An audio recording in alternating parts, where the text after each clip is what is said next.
हाय दोस्तों, आप लोगों को होली की ढेर सारी बधाइयां।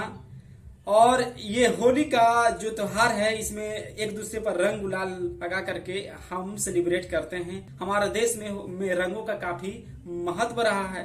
वो किसी भी खुशी के अवसर पर हम लोग रंग गुलाल के द्वारा उसे व्यक्त करते हैं। तो आज जो है होलिका दहन है। होली रंगों के त्योहार के रूप में जाना जाता है। होली रंगों के त्योहार के रूप में जाना जाता है और यह फागुन महीने में पड़ने वाली हर एक पूर्णिमा के दिन मनाया जाता है।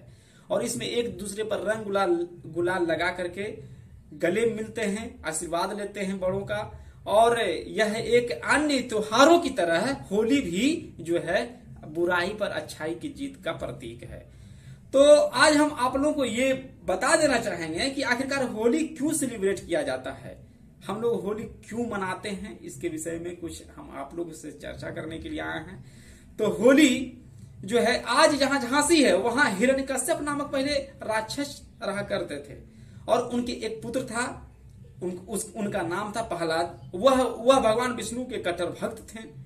तो उनके पुत्र का नाम प्रहलाद था और वह राजा जो था हिरण्यकश्यप, उसे यह वरदान, उसने ब्रह्मा जी के कठोर तपस्या करने के बाद उसे ब्रह्मा जी ने यह अमर होने का वरदान दे दिया था।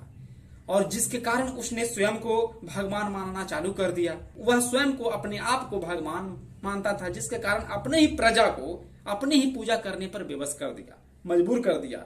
लेकिन यह बात उसके पुत्र को नहीं भाई, जिसका नाम प्रहलाद था। वह भगवान विष्णु के कट्टर भक्त थे। अपने पिता की बात नहीं मानी और उसने अपने पिता की पूजा करने से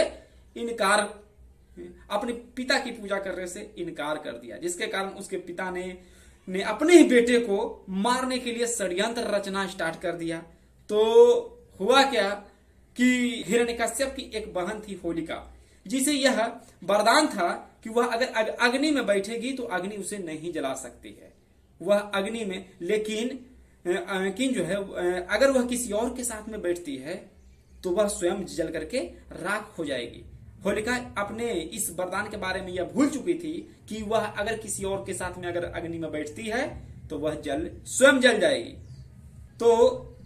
तो हिरण्यकश्यप ने अपनी बहन होलिका को प्रहलाद को लेकर अग्नि में बैठने के लिए कह दिया। और लेकिन वह इस वरदान को भूल चुकी थी। अगर वह किसी और के साथ में अगर वह आग में बैठती है तो वह स्वयं जलकर राख हो जाएगी।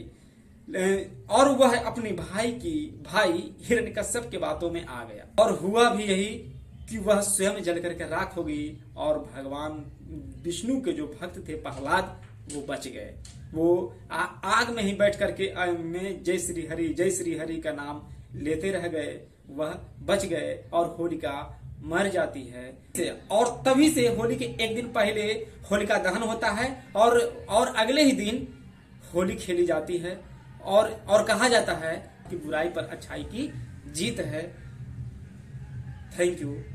दैट्स ऑल दोस्तों।